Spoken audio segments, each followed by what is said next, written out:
The Lord is good, and when trouble comes, he's a strong refuge, and he knows everyone who calls his name. That verse, Nahum 1:7, became my personal verse last year, a year ago today, May 20th, 2018. You see, I woke up on the 11th floor of the Rose and Shingle here. It was a Sunday, and unbeknownst to me, one of the largest blessings outside of marrying my wife and having my 3 kids was unfolding.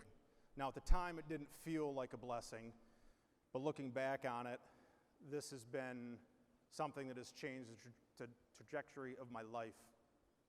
So I woke up, it was around 7 a.m., and my first thought was literally, I'm going to die here alone in this hotel room.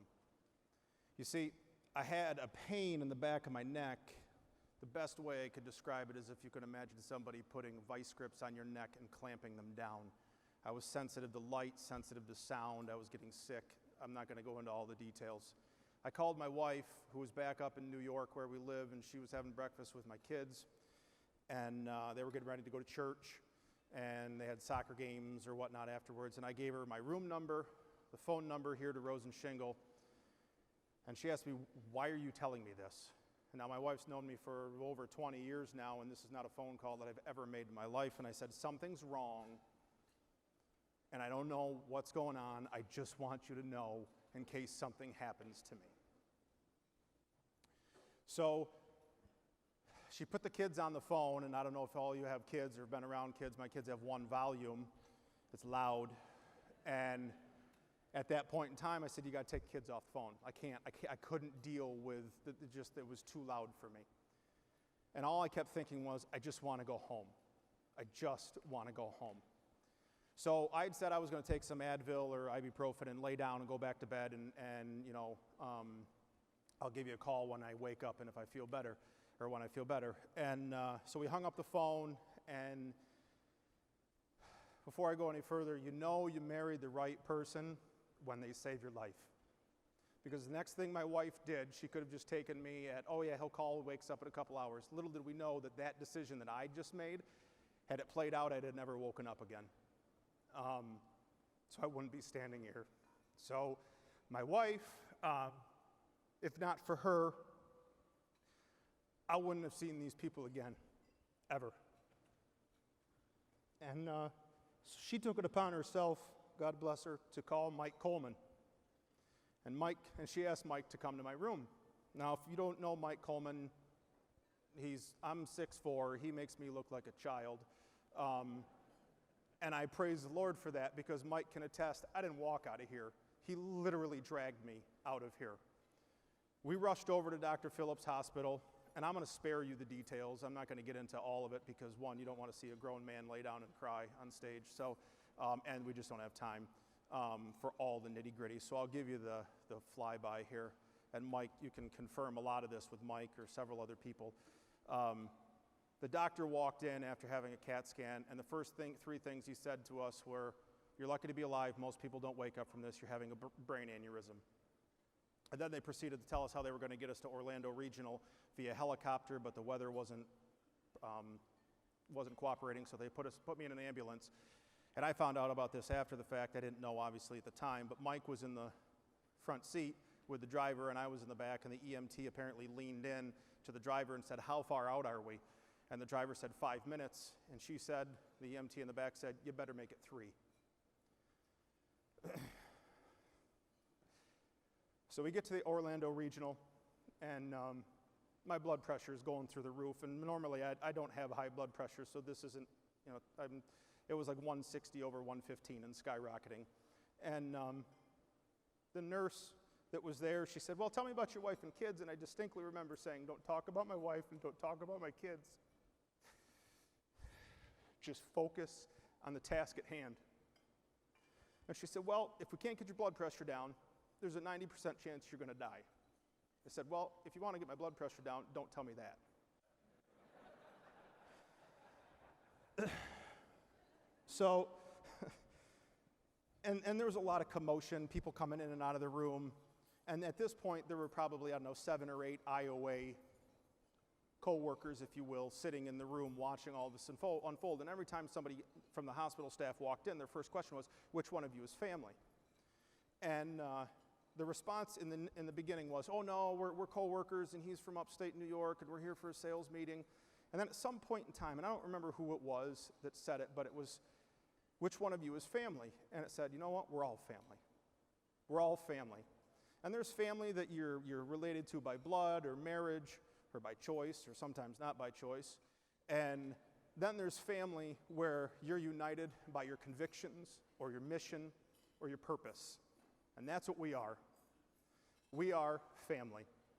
And I lived it firsthand, and I know I've talked to a few people out here over the past few days, and that I'm not the only story about how something potentially tragic has happened, and the family in this room has stepped up and done things that just seem almost storybook, if you will. And to my dismay, if you will, it's the speed that it happens. People don't even hesitate to, ironically, go above and beyond with no expectation of giving things back. And so, as I'm laying there and I'm thinking, a lot's going through my head, and I can't talk much because of just the sound, and everything is just kind of rushing at me. I just keep thinking, the Lord is good. And when trouble comes, he's a strong refuge, and he knows everyone who calls his name. And all I could think about was never being able to walk my daughter down the aisle, teach my boys how to fish or hunt, or to be men, or to grow old with my wife. I just wanted to go home. But after a year of kind of reflecting on this, if this had happened where I live, for those of you who know, I live out in the middle of nowhere in upstate New York. If this had happened in New York, I wouldn't be standing here. And everybody kept saying, well, if this was going to happen, this was the place you wanted to happen. And it is. Orlando Regional was the only place in Florida that has an on-staff neurologist 7 days a week. Otherwise, he's on call. And this was a Sunday, mind you, so there was already somebody waiting for me when I came in. Now, I didn't technically have aneurysm. I had a subarachnoid hemorrhage. Aneurysm is when you bleed from an artery. Hemorrhage is when you bleed from a vein. I'm getting to semantics. But the subarachnoid hemorrhage, out of every 10 people that have a subarachnoid hemorrhage, 4 of them die. The remaining 6, 4 of those have some long-term disability, speech impediment, motor skill issues. So about a 20% chance of walking out normal, if I am in fact normal. But anyways, as I'm laying there and they're about to wheel me into the procedure, and I won't go over the options that they gave me of, well, we're going to do this, and if this doesn't work, then we're going to do this. And they got worse and worse as they went along, and the people in the room probably can remember what the options were. I will distinctly remember, and it's ironic that he came up and just blessed the food and our evening. I remember looking to my right and seeing Rob Motley leaning up against the windowsill. And at that point, it's ironic again that I'm thinking all I have is my faith, which is ironic because faith is such a huge thing. But I had nothing at that point. My wife was somewhere between Albany and Florida. My kids were Lord knows where with who knows who. And I said, Rob, will you pray for me? And luckily, we all know Rob loves to pray, and I am so happy that he loves to pray. And without missing a beat, he not only prayed for me, he got up and laid hands on me, and my wife can attest, I'm not a lay hands on you kind of guy. At that time, I was a whatever it took kind of guy. But what plays in my mind is the other 7 or 8 people that were sitting in the room, without missing a beat, regardless of their belief or their creed or who they pray to or who they don't pray to, they all stood up and laid hands on me. And I don't know many places you can go to work where you can ask I don't know what Rob's title is to me, the regional president, if you could, hey, can you come pray for me? He does it without hesitation. And then they send me off to come back to go to the procedure. And in that moment, and through this entire process, because we were down in Florida for almost 14 days. At that point, I was in ICU for 7 or 8 days and all that good jazz. I'm here to tell you that in that life-changing moment, there's no gray area over what matters or what doesn't matter. There's no, I don't know, does this really matter? It's either it does or it doesn't. And the thing is, the things that matter, that list is so short. It is so short of what truly, truly matters. And I will argue to my death, and hopefully that's later than sooner, but I will argue to my death that there's only three things that matter: faith, family, and relationships. And as I'm sitting out here today listening to the presentations from earlier this morning, it just, that's what we are. That's our foundation. I know that the Mr. and Mrs. Rittenhauer, and I'm sorry, I can't call you by your first names. It's just not how I was raised. So Mr. and Mrs. Rittenhauer started this company to take the greed out and make it a profitable business for producers. But really, and I bet you they would agree, that how they got successful was faith, family, and relationships. So that's our foundation here. That's who we are as a company.